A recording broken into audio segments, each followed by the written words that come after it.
Good afternoon. Welcome to Joburgtv News. I'm Gail Fasaki with your news updates, and here are your headlines. South Africa needs more awareness regarding the topic of depression.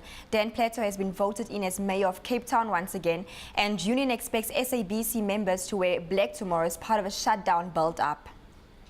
Social media plays a huge role in raising awareness regarding issues that affect society. This time it was regarding the topic of depression. Precious Muller reports. South Africa and social media has been abuzz with the topic of depression following the death of superstar HP, who was said to have been suffering from depression. Experts say mental health state in South Africa has reached a crisis level. According to South African Depression and Anxiety Group, 1 in 3 have a mental health problem. Well, what we know about depression, and yes, there isn't enough updated data and research around depression in the country, again, because not a lot of money or investment goes into research in mental health specifically. But what we do know is that 1 in 3 South Africans will or do have a mental health issue, with depression being the most common mental illness that people suffer. And this is not only in South Africa, but it's around the world. We also know that 23 completed suicides every single day in the country, and the leading cause for suicide is untreated or undiagnosed depression. Chambers says there is not enough awareness in communities about depression. She further says only 25% depressed people have access to mental health treatment.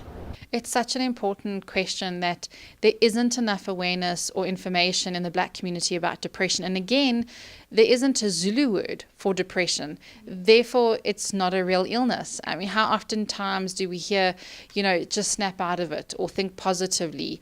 It's not seen as a real illness. And I think there's a lot of stigma associated to someone who would be feeling depressed. You're too scared to tell your parents. You're too scared to tell your family or the community because you're going to be treated differently. They're going to call you crazy and weak and think that something's wrong with you.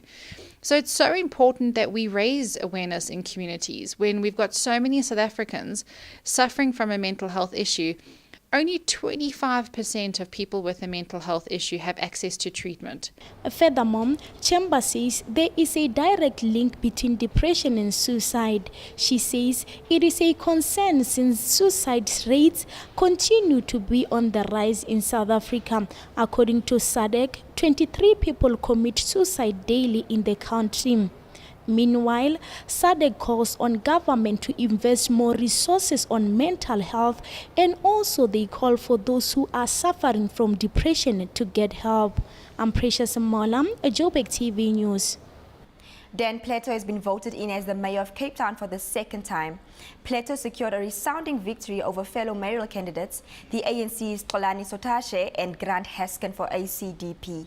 208 councillors were present today. 146 voted for Plato via secret ballot, 53 for Sotashe and 3 for Haskin, while only 6 were absent. Before the meeting started, there were objections from the ANC's benches when ANC's mayoral nominee Xolani Sotashe questioned why Council Speaker Dirk Smith sent an email announcing Dan Plato's nomination for mayor on the 1st of this month.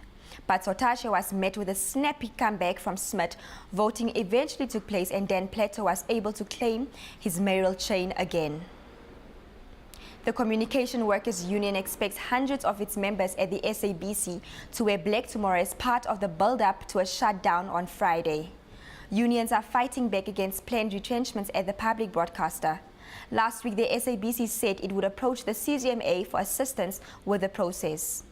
Meanwhile, SACP Deputy Secretary General Solima Paila said the SABC needs to reverse its decision because there's really no need to retrench workers. And that's all we have for you today. From myself and the rest of the Joburgtv News team, goodbye.